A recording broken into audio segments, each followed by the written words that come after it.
அன்னைக்கு ராத்திரிய காஞ்சி மக்கள் பகலாவே மாத்திட்டு இருந்தாங்க. காஞ்சி நகர்ல இருந்த 5 லட்சம் மக்கள்ல கை குழந்தைகளை தவிர வேற யாரும் அன்னைக்கு தூங்கவே இல்லை. ஊர் முழுக்க தெருவிளக்குகள் ஜெகஜோதியா எரிஞ்சிட்டு இருந்துச்சு.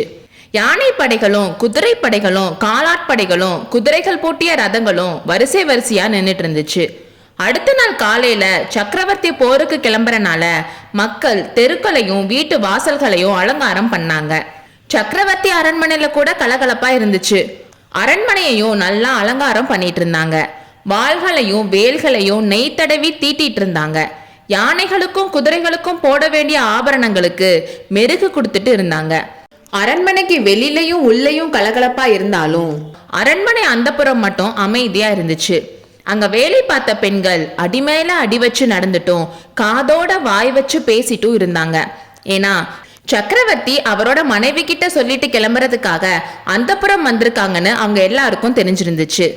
இதுவரைக்கும் நம்ம போகாத பல்லவ சக்கரவர்த்தியோட படுக்கை அறைக்குள்ள சந்தர்ப்பத்தோட முக்கியத்துவத்தை எண்ணி உள்ள போய் பார்க்க போறோம். தந்த கட்டில்ல பஞ்சு மெத்தையில சக்கரவர்த்தி உட்கார்ந்திருந்தாரு. அவருக்கு எதிரில பல்லவ சாம்ராஜ்யத்தோட பட்ட மகிழ்ச்சி பாண்டியன் ராஜகுமாரி வானமாதேவி மரியாதையோட நின்றுட்டு இருந்தாங்க. அதுக்கு அடுத்த ரூம்ல தங்க கட்டில்ல மகேந்திரனும் குந்தவியும் தூங்கிட்டு இருந்தாங்க. 9 வருஷத்துக்கு முன்னாடி மாமல்லரை கல்யாணம் பண்ணி பல்லவ சிம்மாசனத்துக்குரியவளான பாண்டிய குமாரி வானமாதேவிய இன்னைக்கு தான் பக்கத்துல பாக்குறோம். அப்படி பாக்குறப்போ பாண்டிய நாட்டு பெண்களோட அழகை பத்தி கவிதைகளிலும் காவியங்களிலும் நம்ம படிச்சது ஞாபகம் வருது. அந்த அழகெல்லாம் திரண்டு ஒரு உருவம் பெற்று வந்து நம்ம கண் முன்னாடி நிக்கிற மாதிரி இருக்கு. தேவி, கிளம்ப வேண்டிய நேரம் வந்துருச்சு. நாளைக்கு சூரியன் உதிக்கிறப்போ நானும் போருக்கு கிளம்புவேன்னு நரசிம்ம சக்கரவர்த்தி சொன்னாரு. வானமாதேவி அதுக்கு பதில் ஒன்னும் சொல்லல. அவளோட கண்கள் ஓரத்துல 2 கண்ணீர் துளி மட்டும் வந்து நின்னுச்சு. திரும்பி வர எத்தனை வருஷம் ஆகுமோ தெரியாது. திரும்பி வருவேனான்னு கூட தெரியல. தேவி, உனக்கு ஒரு பெரிய பொறுப்பை கொடுத்துட்டு போறேன். மகேந்திரனையும் குந்தவியும் நீ கண்ணும் கருத்துமா வளர்த்துட்டு வரணும். இந்த பல்லவ ராஜ்யத்தையும் பாதுகாத்து மகேந்திரன் வளர்ந்ததும் அவன்கிட்ட கொடுக்கணும்னு மாமல்லர் சொன்னப்போ அது வரைக்கும் தலை குனிஞ்சு அமைதியா நின்றுட்டு இருந்த வானமாதேவி சக்கரவர்த்தியோட கால் கிட்ட உட்கார்ந்து அவரோட பாதங்களை கண்ணீரால நினைச்சிட்டு இருந்தாங்க. தேவி, என்ன இது? வீரபாண்டிய குலத்துல பிறந்தவ புருஷனை போர்க்களத்துக்கு அனுப்ப தயங்கிறியான்னு சக்கரவர்த்தி கேட்டாரு. பிரபு, அந்த மாதிரி தயக்கம் எனக்கு எதுவும் இல்லை. இந்த ராஜ்யத்தை பாதுகாத்து மகேந்திரன் கிட்ட ஒப்படைக்கிற பொறுப்பு எனக்கு நிச்சயமா வராது. நான் பிறந்த மதுரை மாநகரில ஜோசிய கலை நிபுணர்கள் என்னோட மாங்கல்ய பலத்தை பத்தி நிறைய சொல்லியிருக்காங்க. நீங்க சளுக்கர்களை வென்று வாதாபியை அழிச்சிட்டு வெற்றி வீரரா திரும்பி வருவீங்க, அதுல எந்த சந்தேகமும் இல்லைன்னு சொன்னாங்க. அப்புறம் எதுக்காக உன் கண்கள்ல இருந்து கண்ணீர் துளிகள் சிந்துது? உனக்கு யாரால என்ன கஷ்டம் மனசுல இருக்கிறத சொல்லணும்னு மாமல்லர் சொன்னாரு. சுவாமி, என்னோட மாங்கல்ய பலத்தை பத்தி சொன்ன ஜோசியர்கள் இன்னொரு விஷயமும் சொன்னாங்க. நான் என் கழுத்துல மாங்கல்யத்தோடும் நெத்தியில குங்குமத்தோடும் மீனாட்சி அம்மனோட பாதத்தை சேருவேன்னு சொல்லியிருக்காங்க. ஒருவேளை நீங்க திரும்பி வரதுக்குள்ள அந்த மாதிரி ஏதாச்சும் ஆயிடுமோன்னு நினைச்சேன்.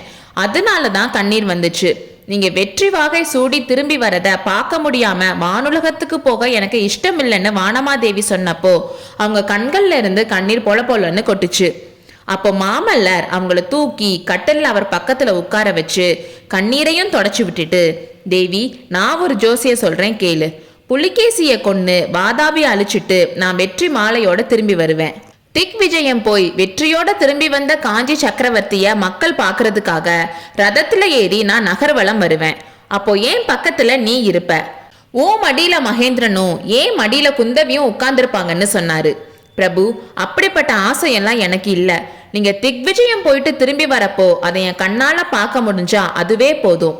நீங்க திரும்பி வரப்போ நான் உயிரோட இருந்தா நான் இவ்வளோ நாள் ஆக்கிரமிச்சுட்டு இருந்த ஸ்தானத்தை, உங்க பக்கத்துல உட்கார்ற பாக்கியத்தை அதுக்கு நியாயமா உரியவர்கிட்ட உடனே கொடுத்துட்டு விலகிடுவேன். இந்த அரண்மனையில நீங்க இருக்க சொன்னா இருப்பேன், இல்லைன்னா நான் என் பிறந்த வீட்டுக்கே போயிருவேன்னு வானமாதேவி சொன்னதை கேட்டதும் மாமல்லருக்கு தூக்கு வாரி போட்டுருச்சு. தேவி, என்ன இது? 9 வருஷமா ஒரு தடவை கூட சொல்லாத வார்த்தைகளை சொல்ற. உன்கிட்ட யார் என்ன சொன்னாங்க? எதை நினைச்சு இப்படிலாம் பேசுறேன்னு மாமல்லர் கேட்டாரு.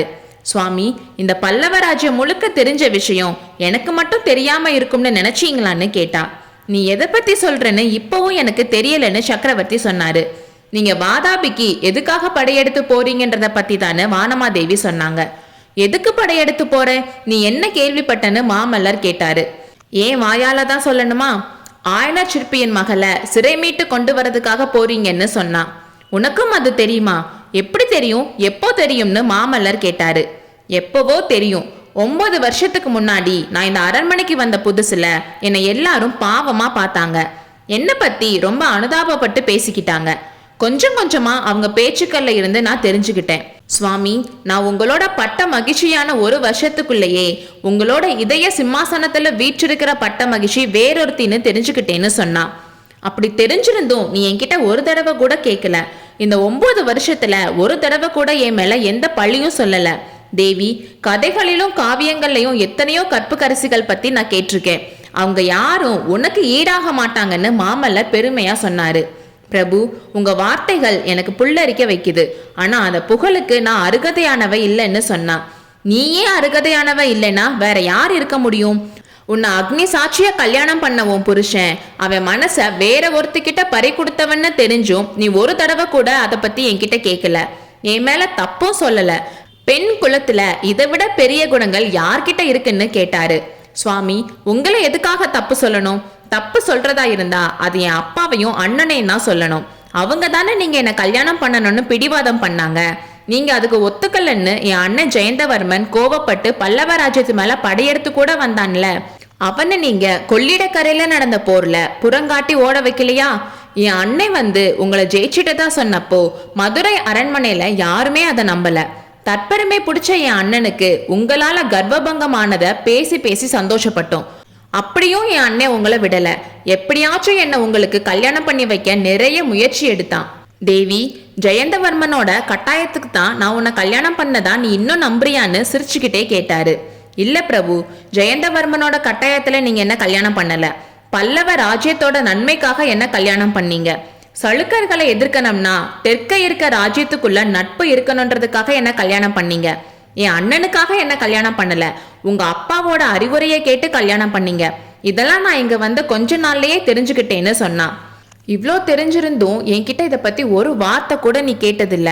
பெண்களோட மனசு ஆழமானதுன்னு சொல்றது எவ்வளோ உண்மைன்னு மாமல்லர் மனசுக்குள்ளேயே நினைச்சிட்டு வானமாதேவியோட முகத்தை உத்து பார்த்தாரு.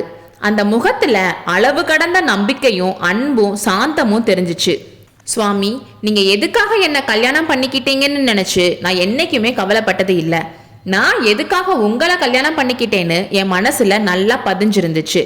ஜெயந்தவர்மனை நீங்க தோக்கடிச்சிட்டீங்கன்னு தெரிஞ்சதும் என் மனசு உங்களை தேடி வந்துருச்சு. அந்த நிமிஷத்துல இருந்தே கல்யாணம் பண்ணா உங்களை தான் கல்யாணம் பண்ணணும், இல்லைன்னா கல்யாணமே வேணாம்னு இருந்தேன். உங்களை கல்யாணம் பண்ணிக்கிற பாக்கியம் எனக்கு கிடைச்சிச்சு. உங்களோட 9 வருஷம் சந்தோஷமா வாழ்ந்தேன். பிரபு, இந்த சந்தோஷம் எப்பவும் நீடிச்சிருக்கணும்னு நான் ஆசைப்படல. கொஞ்ச காலமாச்சும் மற்றவங்களும் சந்தோஷமா இருக்கணும்ல. ஆயனர் மகளை எப்போ சிறை மீட்டு கூட்டிட்டு வரீங்களோ அப்போ நான் இந்த புராதன பல்லவ சாம்ராஜ்யத்தின் தங்க சிம்மாசனத்திலிருந்தும் இந்த பூர்வீக அரண்மனையின் தந்த கட்டிலிருந்தும் கீழே இறங்க சித்தமாயிருப்பேன் என்று தழுத்தழுத்த குரல்ல சொல்லி கண்ணீர் நிறைஞ்ச கண்கள்னால மாமல்லரை பார்த்தாங்க. அந்த வார்த்தைகள் எல்லாமே கள்ளம் கபடம் இல்லாத மனசுல இருந்து வந்ததுன்னு மாமல்லர் தெளிந்து உவகை கொண்டார். அடுத்த அத்தியாயத்தில் சந்திப்போம்.